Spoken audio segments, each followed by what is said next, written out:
Welcome everyone. Episode 7 now, PwC Tech Talks. Do digital assets have a future? Very fun episode for us all to chat about today. And Alex Ruhl, you may not know, has got a little bit of history in the crypto space or in the the blockchain space.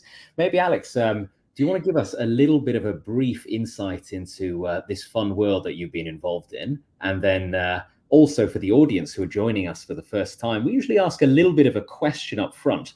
And I think today, instead of asking what city you're from, I'm going to ask you about video games. So I'm going to ask you about, just name a video game. It could be one from your past that you played a long time ago. If you're a current gamer, maybe it's one that you're playing right now. Could be a video game on a mobile phone, could be a video game on a console, could be a video game on a computer if you're part of PC Master Race. Either way, just let us know a video game in the comments. We can see all the comments coming in on LinkedIn. Equally, if you have any questions, do let us know at any point in time, and we'll try and answer them. We'll highlight them here using our back-end systems that we've got here in the studio. And yeah, looking forward to the discussion. But Alex, maybe over to you first to tell us a little bit about your history in this space. Yes, it's interesting. I'm going to start with your question that you've just asked the audience, which is around video games, because I almost feel like I can track back my history with digital assets in general back to my love of Haba Hotel back in the day. I haven't played Haba Hotel, actually. You don't know Haba Hotel? No, okay, right. Tell me I was not alone in my love of Haba Hotel. People in the comments. Anyone else on Haba Hotel? Tell me I wasn't alone in my falling furniture empires. But essentially, Haba Hotel was almost like, I would say, like a 2D kind of version of what we see now as these kind of social games where you're represented by an avatar and you kind of navigate around this kind of like, you know, this virtual world. You can do everything from just going into these certain rooms that were kind of like just to like meet people, hang out, or you could go into rooms that were specific, like almost like a avatar represented chat room where you could go and meet people with like-minded interests. And again, one of the kind of my first exposures to digital assets is in Haba Hotel. You could buy furniture, right? Because it's a hotel at the end of the day, right? So all the different rooms kind of represent different rooms in a hotel. So me and my brothers used to love buying digital furniture that we could kind of like, you know, furnish out our rooms. And actually there was a really popular game on that platform, within the platform, called Falling Furniture, where essentially you'd go and you'd win kind of furniture, and then that could be tradable, and then you could build up your kind of collection. And there was like rare furniture, there was kind of like, you know, very kind of common furniture, there was furniture that you could earn. And I remember that being the first time that I ever kind of bought something that did not exist physically, really. I mean, beyond probably like old school ringtones for for mobile phones.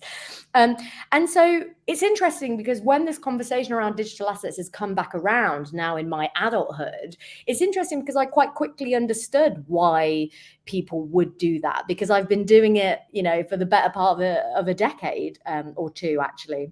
But flash forward to like what are you going to say? Ben is a big fan of Haba Hotel. He just said it was great. Ben, I'm glad I'm not alone in that. But yeah, so flash forward to, you know, obviously like crypto became a thing, and obviously, what was it, a couple of years ago now, around like the NFT kind of craze that happened. I was very interested in not just the kind of hype cycle of, you know, the boom and bust of NFT markets, which we will definitely get into in this episode, but I was really kind of curious to understand the value in owning something, a digital asset that was based on blockchain. And we can talk more about in this episode, you know, why I personally think that the underlying technologies of things like NFTs does have a lot of staying power and why it's quite important. But let's just say, you know, I've owned my fair share of digital assets, for better, for worse. Yeah, you know what? Why don't we start from the beginning though? We're talking about NFTs, and perhaps most of our audience know what an NFT is, but for those who don't, an NFT is a non-fungible token, and sounds complicated when you express it in those terms, but ultimately non-fungible simply means exchangeable. And a token is just a store of value. So what we're effectively talking about here is a digital store of value that is powered by one of many blockchains.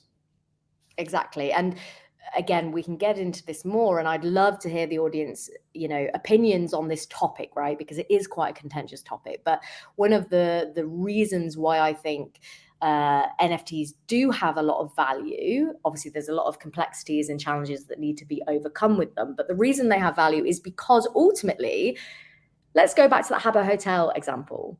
I must have spent hundreds of pounds of my parents' money on digital assets in that game. And I don't remember the login details. I don't remember. I didn't even know whether the platform still exists. I don't know if like the graphics or the assets that I owned would even still be associated with an account that I owned, 20 years ago.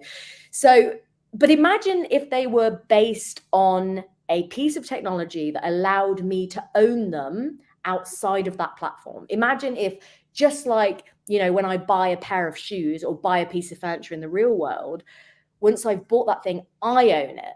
And I can take it into that platform and I can use it in that game, but I could also take it off and own it independently.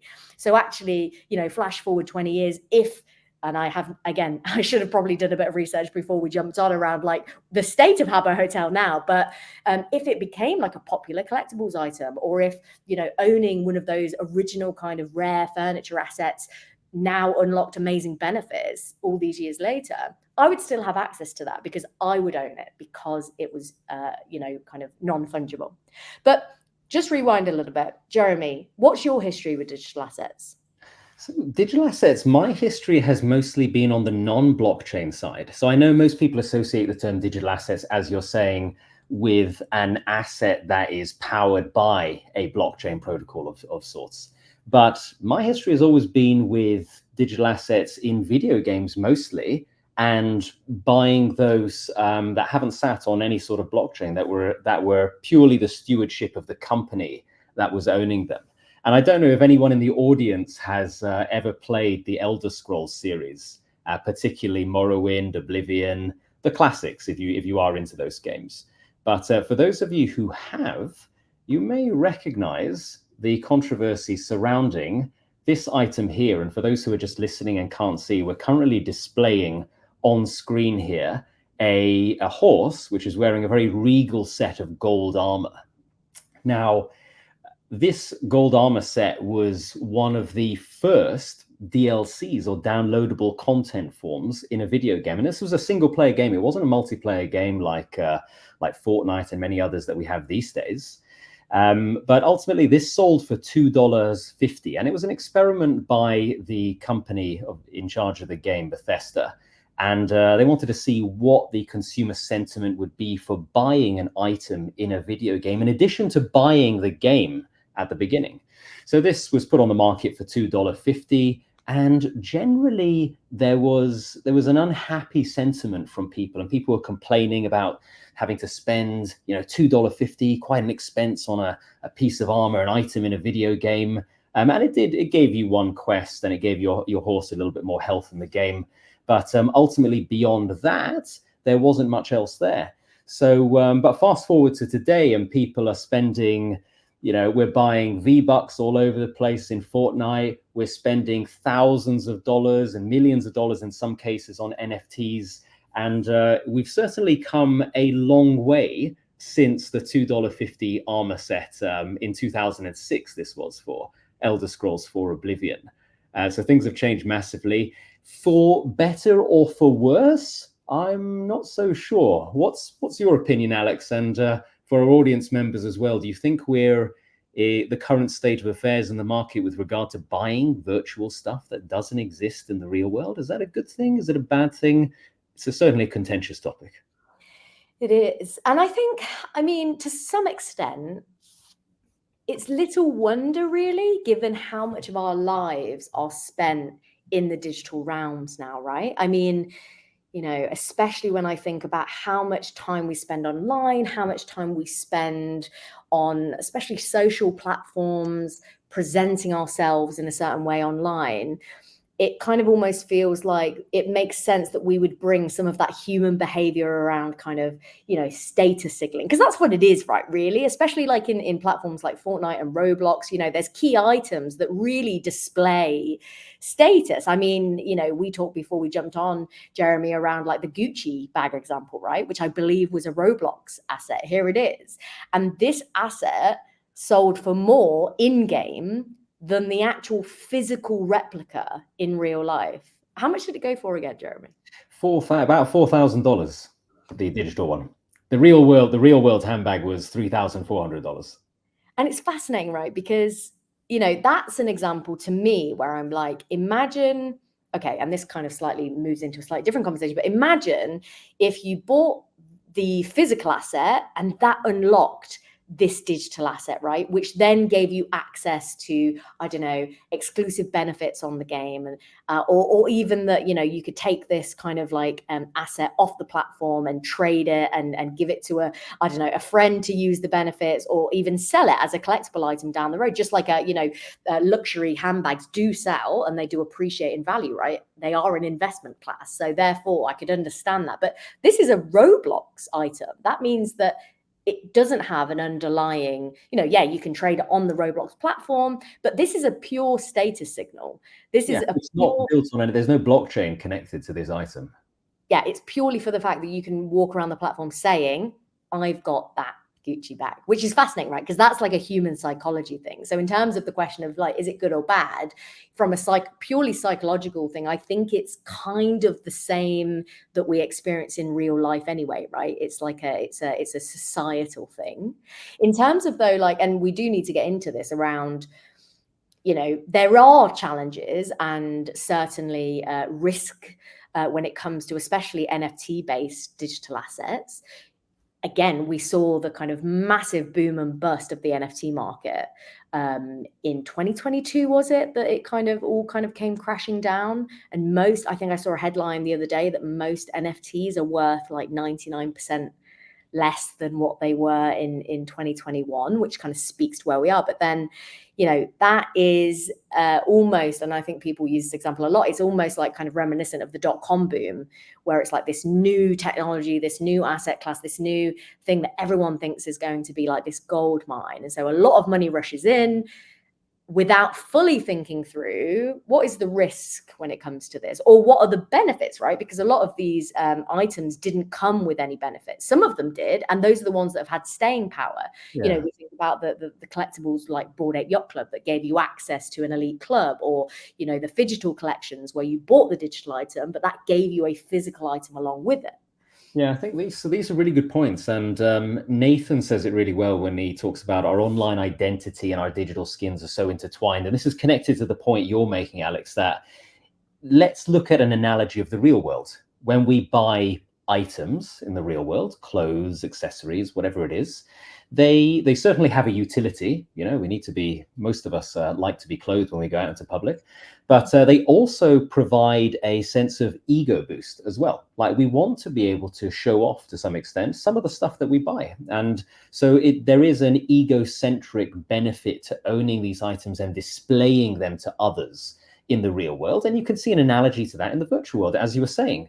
If this is a rare item, or if this is a highly valued or sought after item, and you are walking around with your digital avatar in the virtual world, bumping into people, having chats, you want them to be able to see that asset, that you have it, that you're displaying it, even if it has no other utility other than to be displayed.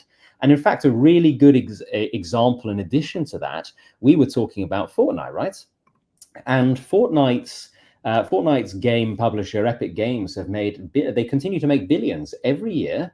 And that money comes from a free-to-play game by selling these skins, these visual items that serve a little purpose other than that ego point we were talking about. You want to be able to display what the items you're buying, how rare they are, how interesting they are. And Fortnite are very often releasing new skins into the market, which is getting everyone very excited and wanting the brand new thing.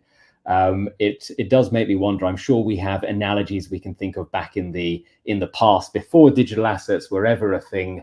as to the new shoe that was coming out, the new handbag, the new computer. I mean, computer at least has a little bit more utility, but the point being, we've been buying items throughout history for that purpose and have been very excited about new releases. So these companies are considering that sentiment and generating that in the digital world in parallel to the real world or the physical world.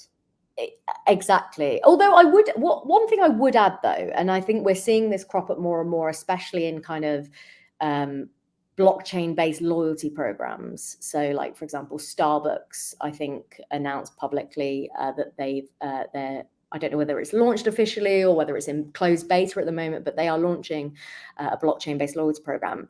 And when it comes to, that compared to what we've just been talking about in terms of status symbols, that doesn't really have like a status attached to it, right? That's more about the actual benefits of being able to take your loyalty benefits and trade them on an open market. And I always kind of try and talk to people about this in the sense of, again, if we compare it to the physical. So let's say every time you buy a pair of shoes, or, if we keep it in the kind of the beverage, let's say you buy a coffee.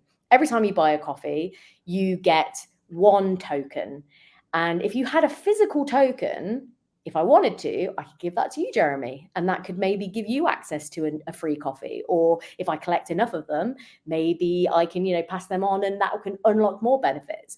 Or maybe if that token, that special golden ticket token, kind of like Willy Wonka style, if I physically own it, I can do whatever I want with it, right? I can give it to the next person. I can put it on an open market because I physically own it.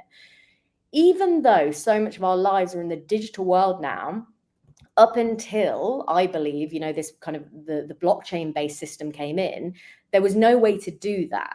And that's why I think it's really interesting that we're seeing brands allow you to take your loyalty benefits off of their platform, potentially. Again, I don't think that one in particular has launched yet, but I'm imagining it's going to be a case of now I can take my benefits and I can give them to someone else, or I can trade them. So now we're talking about multiple benefits to having the item. We're not just talking about ego or status, as one of our LinkedIn commenters is mentioning here, but we're also talking about benefits that, although they started in the digital world, are extending into the physical world. And probably worth us bringing up this example here. So if anyone's watching this on video, do you recognize this item here? I'll give you a few seconds to think about it. It was, or it is, an NFT. So it is a digital asset that is running on blockchain technology behind it. And it was sold by it's one of 9 items that was sold by a clothing company, a luxury clothing company, for $5.7 million. And that was in total, this 9-piece collection.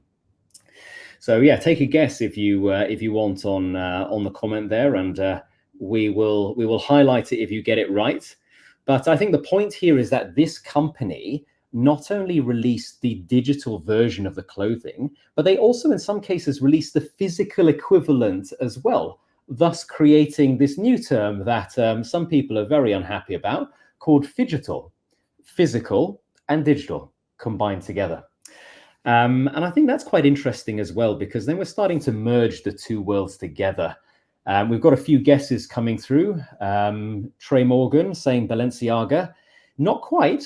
Close, though. I'll give you a little bit of a hint. The company consists of 3 words and starts with a D. Oh, Laura, I think, has just gotten it. Congratulations, Laura. Yes, this is indeed Dolce & Gabbana's Collezione Genesee. And we've also got a few people who've guessed that as well. So well done, yes. So $5.7 million generated through the sale of these 9 assets. The holders of those NFTs got, in some cases, the physical version as well as the digital version, and also got additional benefits. Some of them got to travel to a certain Dolce & Gabbana store and be there at the opening and have their item displayed and advertised to the world. So again, a little bit of an additional physical fringe benefit there, but also touching on the ego point that we talked about before, which was quite interesting. I think one of the things that's often really ignored as well in the conversation around digital assets is barrier to entry for kind of a whole new generation that maybe wanted to be or want to be creators of physical goods, but actually need to build up that kind of like that brand reputation, build up kind of, aesthetics and brand style and brand community before maybe translating over to physical, or actually just purely kind of like doing that in the digital and not needing any more to all of the cost up front and all of the kind of, the supply chain involved with doing something physically.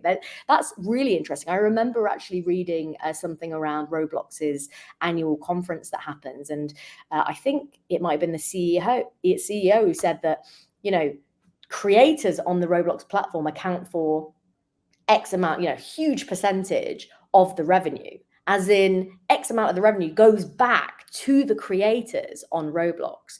So that's really interesting because it's kind of creating this whole new landscape, just like almost like social media influencers did, right? All of a sudden, if you could create a really popular social media page, you then had access to sell that kind of attention to brands. Well, with kind of like games like Roblox and Fortnite and just the digital asset kind of world in general, all you really need is a piece of 3D software to create the assets, and obviously the skill and the kind of the eye for design to create these things. And all of a sudden, you've got a whole business that didn't exist even just a few years ago. When you were saying that, Alex, it made me think about the Axie Infinity example. And so for those of you who don't know, Axie Infinity, a game that is played by many all over the world, and it is a blockchain-based game. And the interesting thing is that Axie Infinity has helped in different regions to actually lift some people out of poverty or give them additional employment opportunities. And I suppose employment is perhaps a stretch of the word, but it gives them an ability to generate income, either as their main source of income or additional income. It has, in some cases, enabled communities to rise up on the socioeconomic ladder because they were able to quit their day jobs and sustain themselves and their family by playing this blockchain-based game and gaining the income by buying and selling assets, digital assets within that game. So I thought that was a really cool example based on what you said. And you also reminded me of one more thing when you were talking, the sustainability argument for digital assets. And some people are saying, well, there is a benefit here because we're not going to be expending resources in the physical world, gathering the raw resources, the cotton, the linen, whatever it is, and then building that into a physical product with labor and then shipping that around the world. And that's, of course, more of a carbon emissions hit. But if we have a digital asset, we can create something on a computer and then release it to the world on the internet. Now, of course, I think that argument is a little bit simplified because there are sustainability drawbacks of the internet itself and data processing and so on and so forth. But the calculations might be interesting to explore because one would think, back of a napkin type of calculation, that there would be a net positive to these virtual assets. But then the question becomes, do these virtual assets replace physical assets? In which case, yes, the calculation might show a net positive, or are they in addition to those physical assets? So are we going to stop consuming physical assets because we're buying virtual assets or not? Well, and I'm so curious to hear your answer to this, Jeremy, but I'm going to be very candid right now. I went through a good couple of years where I didn't really buy that many new clothes during COVID. Because why would I? Right? We were sat on video screens most of the time. We didn't see people, right? So actually my consumption of physical goods and clothing went way down. And then obviously the second we get back out into the world, I'm thinking, oops, like people have seen me in this top probably a few too many times. I probably don't need to turn up to that third event this month in the same top. So I do think there is something around that for sure. I mean, I don't know whether that's been quantified before, but definitely. Like, have you found the same thing? Yeah, I mean, for me personally, I'm not a major spender on attire, and people who have been on, I can see regular guests in the comments there who have been on all of our tech talks to date. So we're on episode 7 now. You can definitely see me in the same t-shirt, and hat in multiple episodes. So I think that gives you your answer, that I don't regularly replenish my wardrobe. Now that I've mentioned it, people are going to be scrutinizing me left, right, and center on every episode and messaging me each time. Maybe you're doing a Steve Jobs and it's like the decision fatigue. Like, yes, yes. Remove decision fatigue. Just the same thing that's the Jeremy Dalton brand. That's absolutely what I'm doing. Absolutely. That's what I'll say anyway.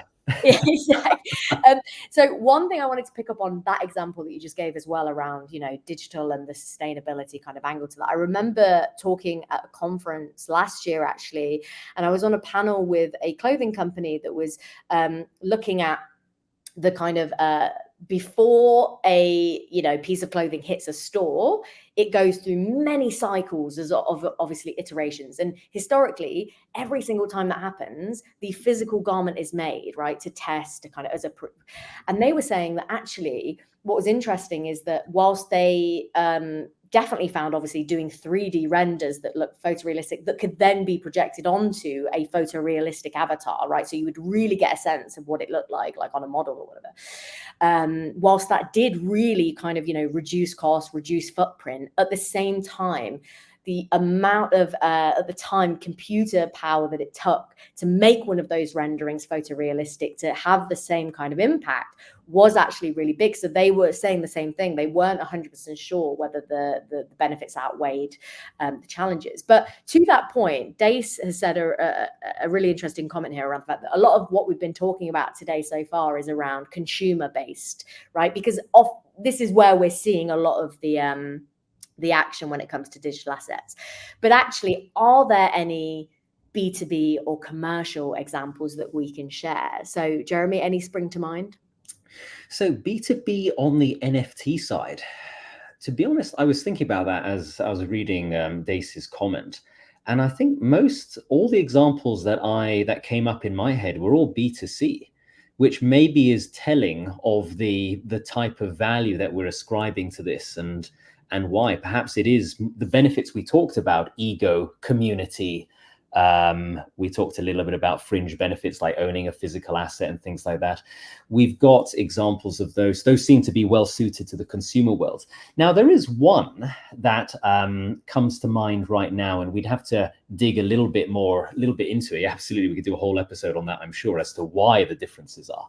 But I do recall an aviation company or aerospace company. I think it was either Boeing or Airbus, one of the major two, and they had started investing in a blockchain-based supply chain system to allow for the transparency of different airplane items, of which there are hundreds and thousands.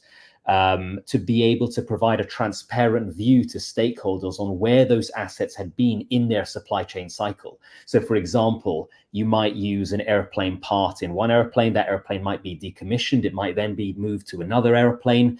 You can certainly keep a history of that on a proprietary single company system. But if you use blockchain technology to allow that to exist in the on the internet, more openly and publicly, then you have a transparent record that enables trust in where the asset has been, who owned it previously. And I think there's a lot of interesting benefits there that come from being able to understand which countries it's been to around the world as well. So yeah, I think that might be a fringe example. It's not exactly, it doesn't fit purely as an asset, but it's certainly using blockchain as a technology to manage supply chain transparency.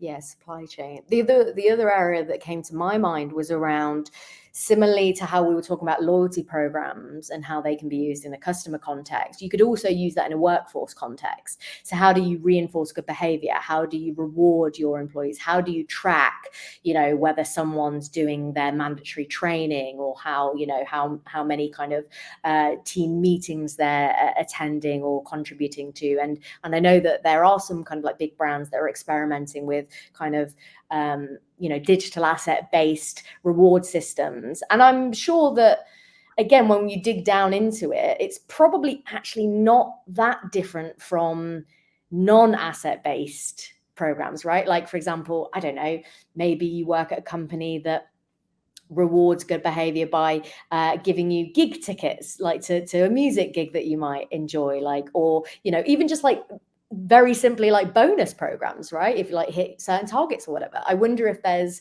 going to be kind of a use case down the line in terms of employees getting to kind of own these assets that they accrue, and then they again become tradable within that ecosystem. And Faisal mentions an interesting point. He talks about the use case in real estate of having certificates of property that can be issued to owners as a token and then show the transfer, smart contracts, a whole different episode for sure. But I think the point here is, yes, that is a use case. But have I seen that being used in earnest? Have I seen use cases like that grow in the market, in the B2B space? I haven't personally. If anyone else has, do let us know, and we can certainly raise that and bring it to the fore. But I think one of the reasons why we haven't seen a massive growth in the area of blockchain-based transactions is simply because people ask the question, why do I need blockchain to be able to do this when I can use a legacy system to enable that transaction to take place? Certainly, there are things like transparency and trust that come into it, but those don't seem to have been big enough pulls for the majority of industries to get on these platforms and start using the technology in that way. Yeah, and I know that we've got to wrap up because we're over time, which is surprising, really, because it's just the two of us, just like having this kind of back and forth. It's gone by so quickly. But we credit the audience. Thank you for a great discussion. Yeah, thank you for so much interaction and for your insights as well, everyone kind of watching or listening. But yeah, on that base, I also wonder whether maybe this is an example of where innovation will happen in the consumer markets and it will drag kind of work, it will become an expectation within workforce. So for example, if in, I don't know, let's say 5 years time, blockchain-based assets become like, just part of everyday banking systems or everyday kind of asset trading or collecting. And it's like just something that it's just part of our culture. There will most likely be a pressure on workforce to kind of integrate and have benefits that work on the same system, right? So it's almost like, rather than it starting in a B2B context, like, for example, we're seeing with XR, loads of use cases, lots of kind of like adoption in enterprise that then kind of pushes out to consumer and vice versa. This is one of those ones that feels quite squarely consumer. And yeah, to your point, Jeremy, maybe not all of the benefits have been uncovered when it comes to enterprise. Yeah, but we're definitely spurring a little bit of a debate in the comments section there. Faisal's talking about ESG as an interesting area for blockchain.